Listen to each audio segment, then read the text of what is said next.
The Hong Kong employment visa calls for special skills, knowledge and experience of value to and not readily available in Hong Kong. So how will the Immigration Department apply this seemingly nebulous approvability test? Now, we want to move on to the more substantive visa types now, such as the employment visa. So visas to take up employment in Hong Kong. Okay, I'm going to ask you to watch this little video first. Just bear with me for 2 minutes. Employment visas are issued to foreign national professionals under the General Employment Policy of the Hong Kong Immigration Department. To get this type of visa, there are several hurdles you need to overcome. Firstly, your applicant must be sufficiently well educated or experienced to be able to do the job on offer. This normally means at least a bachelor degree with a minimum of 2 years post-graduation working experience in a managerial or supervisory capacity. Sometimes though, the Hong Kong Immigration Department will accept good technical qualifications, proven professional abilities and extensive relevant working experience instead of a formal university education. In addition to a formal education, you will need to prove that the applicant for an employment visa possesses special skills, knowledge or experience which are of value to and not readily available in Hong Kong. Secondly, your applicant must be of good character and the compensation for the job must be broadly similar with market rates here. This means you can't hire a foreigner at a lower salary than you'd have to pay a local person to do that job. Thirdly, your company must be deemed a suitable and credible employment visa sponsor by the Hong Kong Immigration Department. In other words, your company must be well established and have a properly set up office and already be an employer of Hong Kong locals. Your company must show a local recruitment effort for the role in question. If there has been no local recruitment exercise, an official declaration must be made via page 5 of sponsorship form ID 990B, stating the reasons why no local recruitment was carried out in this instance. Fourthly, many types of documents are needed for both the employer and employee in an employment visa application. But if your company has previously had an employment visa approved by the Hong Kong Immigration Department within the last 18 months, the documentation needed for the employer is significantly reduced. Finally, it usually takes between 4 and 6 weeks for an employment visa application to be finalised by the Immigration Department, and under no circumstances should the applicant begin his employment duties until the visa application has been approved. There are no exceptions to this rule. Okay, so that sets the scene for the material that's coming. Right, okay, so the test for approval for an employment visa issued under the General Employment Policy for non-Chinese nationals is that you need to demonstrate that you possess special skills, knowledge and experience of value to and not readily available in Hong Kong, and that your employer must be justified in engaging the services of an expatriate rather than the services of a local person. That's the acid test. Now, kind of really what does that mean? Well, when you sort of do as much work as I do in this space, you come over time to realize that when you're applying that approvability criteria to a general mass of applicants, they kind of tend to fall into 3 types of applicant, and depending where they fall on what I've called the sort of the approvability axis, the admin argument axis, the amount of work that you do and how hard you have to argue the application is determined. So it depends on exactly where they fall in these sort of buckets of 3 types of applicants. Now, the Immigration Department don't recognise these applicants as such. I've just organised this sort of experience in such a way so that I can impart to you the most effective way for you to do your assessments. So the 3 types of applicants. There's the intercompany transferee that we discussed a little bit earlier. Well, as long as there's a 1-year prior employment and the compensation is broadly commensurate with market rates and the employer in Hong Kong is well established, then usually there's no strident argument required. essentially the immigration department are prepared to respect the decision of the enterprise in who they've chosen to come to Hong Kong to do a particular job as an intercompany transferee. And it means that you don't have to write 6 or 7 pages of representations as to why this guy possesses special skills, knowledge, experience, or value to are not readily available in Hong Kong.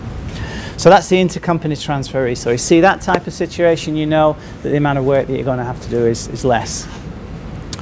Then if you find that you've got a locally recruited expatriate, that is someone who's either in Hong Kong as a visitor at the time that the job offer materializes, or if they're here working for another employer and they're seeking to change their immigration sponsor, their employer, over to a new employer, then there's always a requirement to justify that foreign national.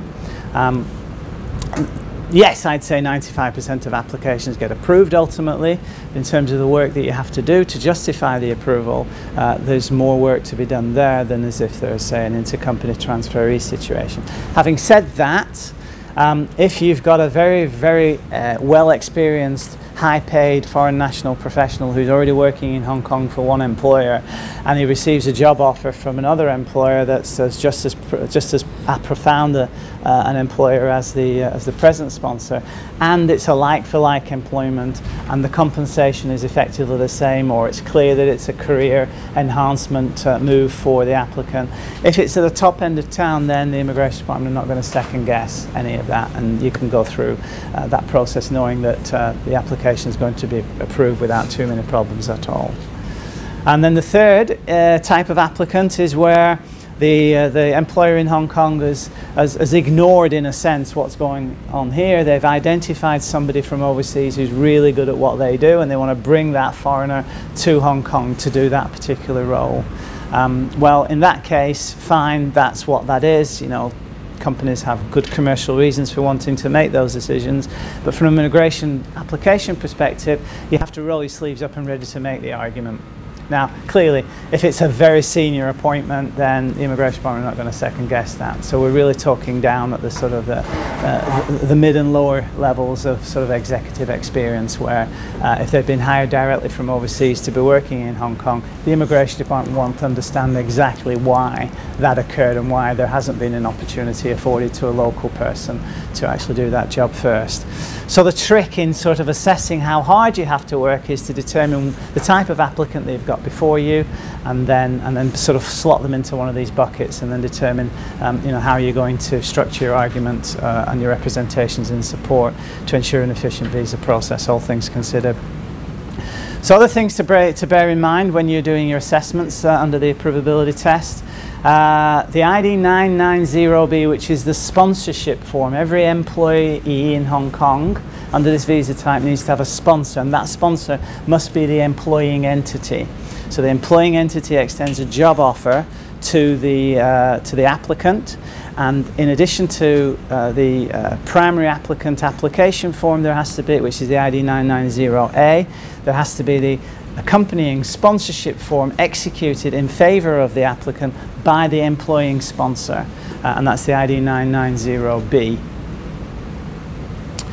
If the company is not yet well established, which means, as we've seen, less than 12 months old, doesn't have a history of trading in Hong Kong yet, doesn't have a history of employing Hong Kong locals, and for all practical purposes is just new to the immigration department as well as being new to Hong Kong, what will happen there is the immigration department will not only apply approvability criteria to the employment visa applicant, but they'll also look at the employer, and then they'll apply a test that's very similar to the test that's applied to the entrepreneur visa, which I'll come to.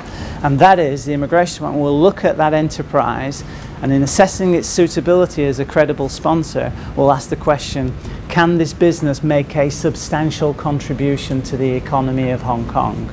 So if you've got a newly established business in Hong Kong that's seeking to sponsor immigration permissions for a foreign national, the immigration department are going to look very closely at that entity to determine its suitability as a suitable and credible sponsor.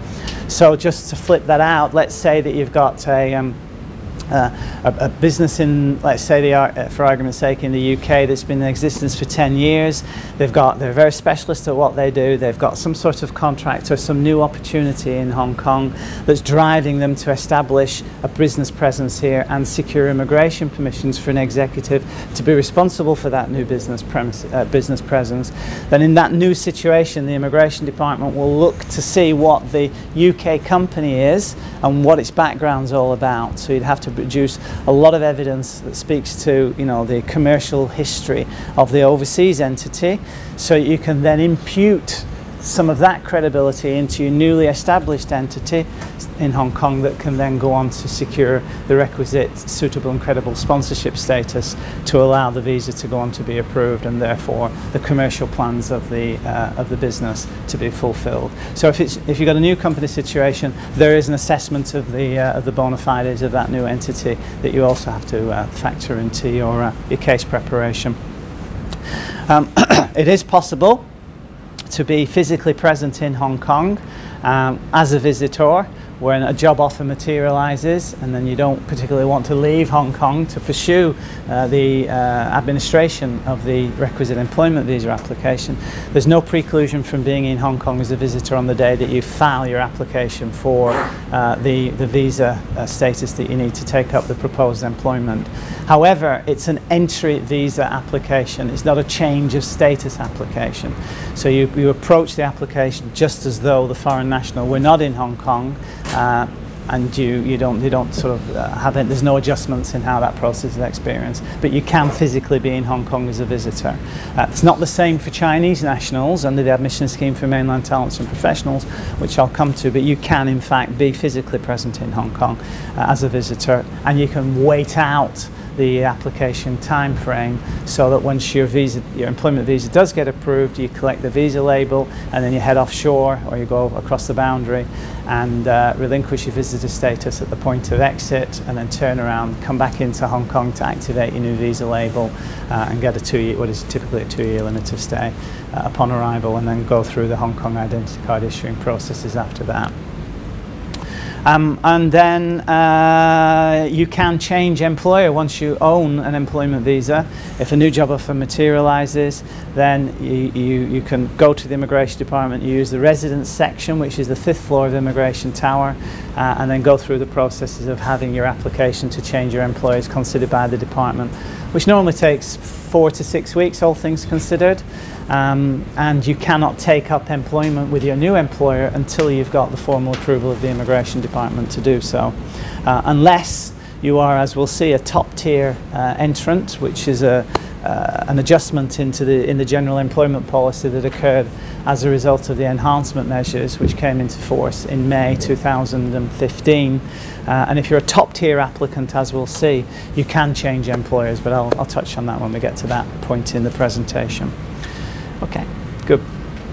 So this all anticipates that you've got an independent, arm's-length, third-party employer who's extended a job offer to you.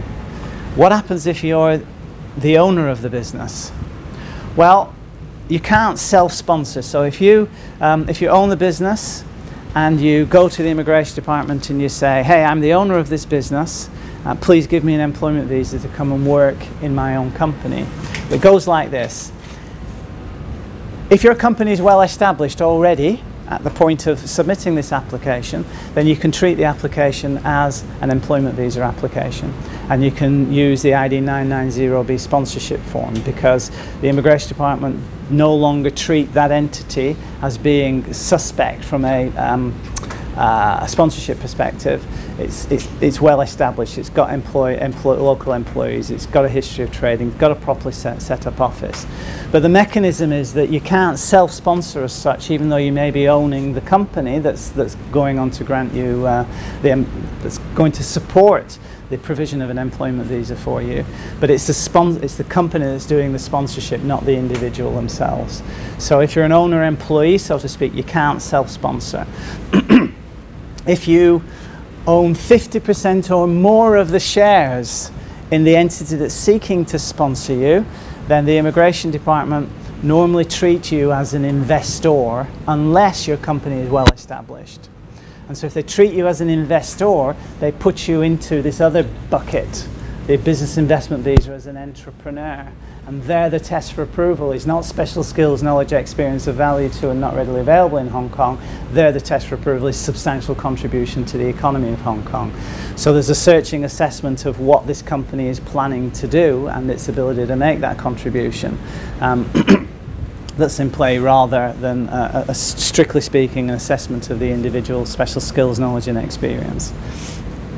So quite often clients will come to you and they'll say, well, I've heard that it's easier to get an employment visa than say a business investment visa as an entrepreneur. So even though the entity is newly established in Hong Kong and doesn't have a prior track record, how about if I use nominees and sort of hide my ownership behind somebody else and then take that story to the immigration department? Well, yeah, you can do that, and people have got very good reasons for wanting to do that. But during the application, the immigration department will peel back the layers and they'll want to understand actually who's the ultimate beneficial owner and how does it all tie together. And if there's a non-aligned ultimate beneficial owner, you know, what role is that beneficial owner otherwise playing in the application? Oops. Okay, so ultimately what it boils down to is if you are an owner-employee, you've got a well-established company, or if it's not well-established, you can make a substantial contribution to the economy of Hong Kong, and you own 50% or less of the shares, then you can use the employment visa to get yourself approved under the general employment policy. So, in addition to that, what about this thing called a top-tier employee? Well, under a set of changes that were released in 2015 in May, the Immigration Department announced the enhancement measures, and that was basically designed to sort of tweak and fine-tune the immigration arrangements for foreign nationals, talents, entrepreneurs and professionals. And they came up with this scheme. They said basically, we want to make it easy for really good foreign national entrepreneurs, professionals and talents to be able to, you know, remain in Hong Kong. So if you are an employment visa holder and not a business investment as an entrepreneur, but if you're an employment visa holder, and in the current tax year, the one that you've got your assessment under, your salaries tax assessment, if you can show that you had $2 million in income, and you have, at the point of applying for this top tier status, and you had a 2-year limit of stay, and you were still working for your sponsor of record, then you can take that information at any time after you've got the tax assessment showing that you made $2 million in the preceding year.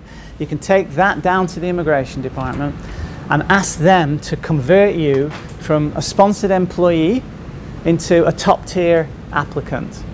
And under top tier status, essentially, you get an immediate 6-year extension of stay, and you are no longer bound by any conditions but for the conditions associated with your limit of stay.